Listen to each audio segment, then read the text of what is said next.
Today we are going to study Van Arkel and Monge process. These two are the named reactions from the chapter Metallurgy. Named reactions पे सबसे ज्यादा हमको focus करना है because direct questions जो है वो नेम्ड रिएक्शन से ही पूछे जाते हैं. और ये दोनों जो प्रोसेस है ये वेपर फेज रिफाइनिंग वाली प्रोसेस है. वेपर फेज रिफाइनिंग का मतलब क्या होता है कि जो बीच में इंटरमीडिएट कोई भी प्रोडक्ट जो बनेगा तो वो कौन से स्टेट में रहेगा, वोलाटाइल स्टेट में रहेगा, जिससे फिर हम बाद में जो है वो प्योर मेटल एक्सट्रैक्ट करते हैं.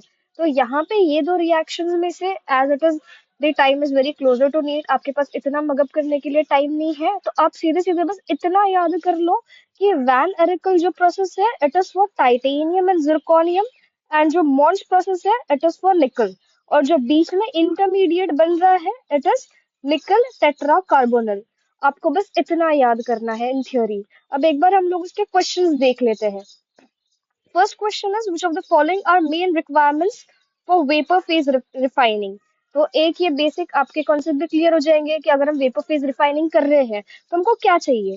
एक तो वोलाटाइल कंपाउंड बनाना चाहिए मेटल में, because that is the main requirement for it. दूसरा कि वो जो वोलाटाइल कंपाउंड अभी बना है वो वापस से उससे प्योर मेटल एक्सट्रैक्ट होते आना चाहिए, बिकॉज अगर वोलाटाइल कंपाउंड बन रहा है लेकिन उसमें से हम लोग जो मेटल एक्सट्रैक्ट ही नहीं कर पा रहे, so it is completely useless. तो प्योर मेटल एक्सट्रैक्ट करते आना चाहिए. So your answer is A, first and second.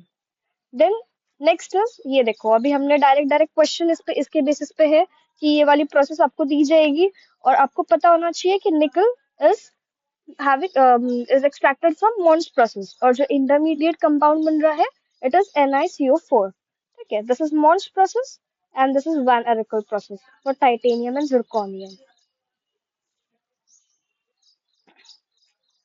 Next है असर्शन एंड रीजन वाले क्वेश्चंस में आपको थोड़ा सा कंफ्यूजन होता है. ठीक है, तो एक बार वो भी डील कर लेंगे. सबसे पहला क्वेश्चन है निकल is purified bye reacting it with CO. ये ट्रू है बिकॉज हमने ऊपर ही देखा. Second is impurities present form a volatile complex. तो रीजन भी ट्रू है. ठीक है, और रीजन जो है वो असर्शन का अप्रोप्रिएट जस्टिफिकेशन है. So it is option number A कि the reason is the appropriate justification for the assertion. Next है van Arkel method is use for refining of zinc. Zinc के लिए तो वैन एरिकल नहीं है, तो ये फॉल्स हो गया.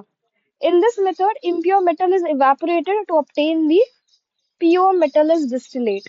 ठीक है, ये वाला थोड़ा सा करेक्ट है, बट जब असर्शन ही गलत है तो फिर जस्टिफिकेशन का तो सवाल ही नहीं उठता है.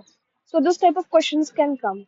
Next is match the following. ठीक है, ये काफी हाईलाइटेड टाइप ऑफ क्वेश्चंस होते हैं बिकॉज इसके अंदर एक तो अगर आपको सीधे सीधे पता है so you can save a lot of time over here. जैसे अभी हमको पता है कि जो वैन एरिकल है it is for titanium and जो मॉन्ड प्रोसेस है वो निकल के लिए है. अगर हमने ये ही दो हमको पता है इसके बेसिस पे भी we can directly get to the answer, because A का सेकेंड वाला ऑप्शन एंड सी का फर्स्ट वाला ऑप्शन ये एक ही इसमें अवेलेबल है. ठीक है, so you can get to the answer. इसके अलावा भी जो बाकी दो है will look into it. Zone refining जो है GE शो कर रहा है, और जो क्यूपिलेशन है इट इज फॉर सिल्वर. तो ये दो भी याद रख लो. ठीक है, देन नेक्स्ट टाइप इज, देखो वापस से अभी हमने पढ़ा ना van Arkel is for titanium and zirconium, तो हम जो हमको पहले पता है हम उसको पे पहले फोकस करेंगे. तो वैन एरिकल वाला ऑप्शन एक आ गया हमारे पास. फिर दूसरा क्या था, volatile complex. Volatile complex Mond process के अंदर बनता है, ये भी पता है हमको. NiCO4 वाला कॉम्प्लेक्स बन रहा था, तो ये दो ऑप्शन हमको पता चल गए. फिर अब एक ऑप्शन में कॉपर कॉपर दिख रहा है, तो the matte will be blister copper. और मर्क्यूरी जो होता है you all know it, it is a liquid, so इसकी जो एक्सट्रैक्शन की प्रोसेस है that will also be liquation. So this was all about van Arkel and Mond process. ये इस पे डायरेक्ट क्वेश्चन बनता है from the chapter metallurgy. So this is a very short and precise topic, but still it is very important.